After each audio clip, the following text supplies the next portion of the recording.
5AA Mornings with Matthew Pantelis. 29 to 12 on 5AA. Now, we talk the market report every now and then, and Penny Reidy is here, Marketing Communications Manager for the SA Produce Market and Campaign Manager, Pick a Local, Pick SA. Penny, good morning to you. Good morning. Thank you for having me back again. Thank you for coming in. Now, firstly, before we get going, the heat that we're having at the moment, the heat wave, what does that do to fruit primarily, I suppose, veg too? Yeah, so it's not great when we have prolonged amounts of really, really hot fruit. At the moment, we're in the midst of apple and pear season. Yeah. So if we were to get like a week of it potentially could burn the crops that are on there. But if it's just a day here and there, the fruit's actually not too bad. You know, some of the fruit really loves the sunshine as well. The strawberries love the sunshine. They're growing really well at the moment. Some vegetables don't like it. Things like spring onions are going to kind of bend over a little bit, don't like the heat. So be kind to the greengrocer when you see a bendy spring onion because it might have had a little bit of heat effect. Okay. New season apples and pears. What's out there?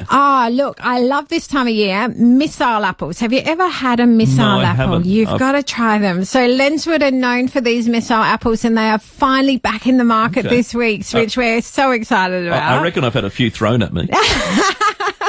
Well, that's probably where the name came from, I guess. So so they're around. They're a small, crunchy, bite-sized apple. So they're good for kids. They're good for older people that don't want a massive apple. You know, if you don't need a big meal about it. They also cut really well and go onto fruit platters really well. They don't go white very quickly, brown very quickly. So look out for them. They're in season. The summer love apples that I spoke about last time, they've gone really well in South Australia. And instead of sending all the supplies interstate, Lenswood have actually kept them here in South Australia. So they're around for a little bit longer. If you haven't tried the summer love, we've got someone down at Metro Fresh at North Adelaide tomorrow between 10:30 and 1:30. You can head on in and sample them. Right. So they're a big apple, aren't they? I mean, a big size. The summer apple. love are a good, decent size as well. Yes, they definitely are. But, you know, you've got Fuji apples, we've got red sensation pears, we've got Packham pears, we've got varieties coming through all the time. And we love a bit of a celebration when it's a seasonal event. And so we're going to be doing something at Henley Beach Foodland on Friday, the March the 22nd. And we're going to get a chef in and we're going to cook up apples and give you some inspiration. We'll have apple balloons and apple everything throughout the store. So that'll be fun. All the details will be on our Facebook page for Pick a Local, Pick SA. I tell you what, cooking apples, apple pie, bit of fresh cream, nothing better. Nothing better, Or an apple fritter. I saw a recipe for that the other day. That looked really interesting. You know, how to make an apple unhealthy, fry it and batter it and put some ice cream on absolutely. That's right. Let's talk about kiwi berries. So there is something a little bit different. Obviously, we don't grow them here in South Australia, but I do love when they come into season. They come in a punnet like a berry does, and they're this little green, so they're not furry like the kiwi fruit, like their older companions, the bigger companions, and they're just a bite-sized berry. But if you cut it open, it looks like a kiwi fruit. Okay. So it's got all the flavour profile of a kiwi fruit, but just in a little burr. So have a look for them. They won't be around for too long, but you will find them in your local fruit and veg stores. Okay. Juju berries. Jujubes, they're called. Yeah, right. So they're also known as a Chinese red grape. There's two varieties, the small honey jar variety and the Lee variety, which is larger. So they're a really sweet and crunchy. They're an unusual, when I first saw them in the markets, I'm like, what on earth are they? You know, it's amazing what you find when you kind of walk around and have a look. But yeah, like a kind of little crunchy apple. So yeah, something a little bit different. We're all about different fruit this week. The kiwi berries, the jujubes, and the persimmons. Are you a fan of the persimmon? I don't mind persimmon. I don't have them too often. No, I haven't eaten a lot of them. They're really good for heart health, though. Okay. So, because they've got a lot of potassium in them. You can eat them raw, or you can add them into your baking. They add a bit of moisture and sweetness if you put them into your cakes or your baking. Nice. Don't do what someone I heard mistake them for tomatoes and put them into a pasta sauce. Don't think that's a good idea. No, wouldn't go well at all. Strawberries, how are they going now? You're saying they love the heat. They do. So it has been really good growing conditions conditions for them. Like, we have had a very dry, I don't think we've rained all of February. 39 days now. Yeah, so the strawberries are actually loving that. Okay. They're going very well. They do like the sunshine and they're going along well. And one of the growers even said to me, if we keep getting weather like this, we might even stretch the strawberry season all the way through. Really? So, which is a bit unheard of. Yeah. So, you know, sometimes in past years they've finished up about March time. They've been wrapping up. At the moment they're saying, no, we're still good throughout April and May. So great to know that you can still get South Australian grown strawberries. Fantastic. Had some blueberries last night. Where are blueberries usually coming from?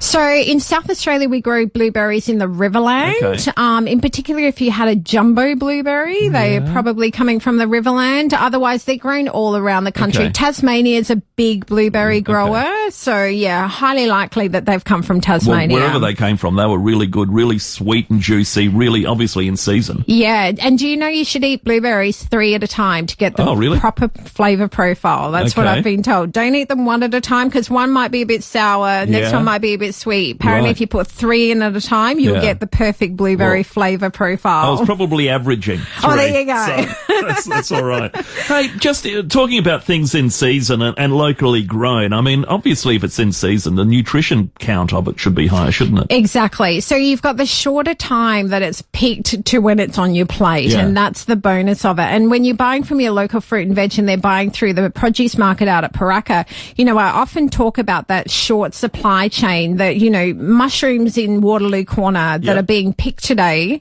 will be at the market tonight, will be at a store by 8 o'clock in the morning. They could be on your breakfast plate by 9 o'clock tomorrow morning. So, and the nutritional value of when it's just been picked, it maintains that nutrition the quicker you get it from the paddock. Fantastic. Let's look at veg, and not a big fan of squash. But, you know, neither am I, but they're in season for people that do like them. They come from the same family as the pumpkin and the zucchini, so they've kind of got that consistency. They are good to add to barbecue skewers. So they add like really nice colour. If you're making a skewer with, you know, beef and capsicum and squash, it's a good way to include the squash. You can put them on your barbecue, and goodness knows it's barbecue weather, isn't it? So a bit of inspiration for your weekend. Yeah. Kestrel potatoes, where are they at? So they're, have you tried their particular variety that's got a unique purple blush to it? So we're great growers of them in South Australia. SA Potato Co grow them, and they're really known for their flesh is creamy and white, but they've got a firm and crisp texture. So they're great for all different things, like whether you're mashing them or you're, you know, roasting them or whatever. So, but if you just want to mix up your potatoes, like some people think potatoes are potatoes. Well, there's not. There's actually lots of varieties of them. So the Kestrel potatoes, great supplies here in South Australia, really good growers. We're world renowned for our potatoes. We're actually hosting the International Potato Congress here in Adelaide in the middle of the year. It's normally held in Ireland or Germany or whatever. We are hosting it here in Adelaide in June. So the whole world is congressing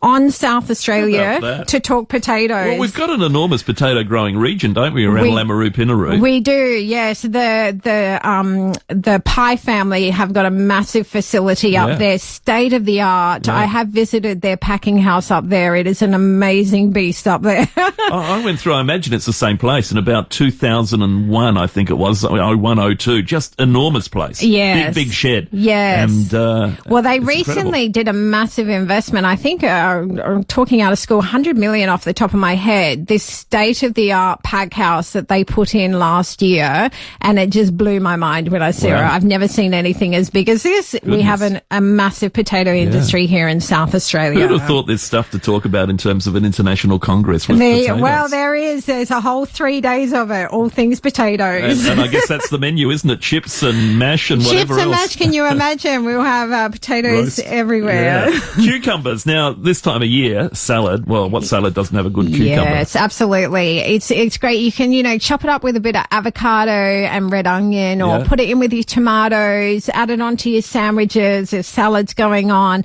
Grown out at Virginia, there's plenty of supplies of cucumbers at the moment, so you'll get them at a really sharp price as well. Indeed. And chuck them in the fridge, cool as a cucumber. There's a reason for that. Yeah. International Women's Day today. The market celebrating that? It absolutely is. You know, we're a very... Or tomorrow, I think, rather. It is tomorrow. Yeah. We obviously are a very male-dominated industry, but we have some amazing women that work in the industry, and it's important that we celebrate them. So we decided to do our International Women's Day a day early. We didn't want to compete with everything tomorrow. We thought we'd get in a little bit early. So it was great this morning. I hosted 32 women, and we heard from Juliet Tripodi from Rainbow Fresh, who's been in the industry. She started at the market at age 24. Wow. So she's been there for over 25 years. So you can imagine what the old school markets were like. So she had some fun stories to share with us this morning. Excellent. So I'm glad that went well.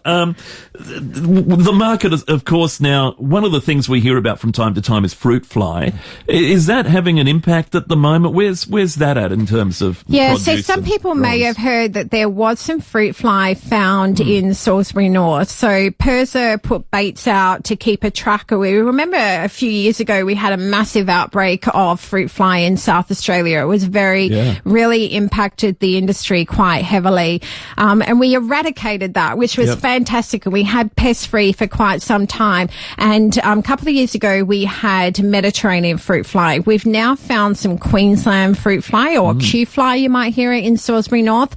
So Salisbury North is a red zone at the moment. So PIRSA have an amazing fruit fly website that's got lots of information on it. But the important thing to know is if you're in that red zone, if you are growing homegrown fruit in that area, it's really important to look after it. Don't let it go on the ground and rot. That's where the fruit fly love, is rotten fruit. So if you have any homegrown fruit, we have a $5 billion industry here that we really need to protect.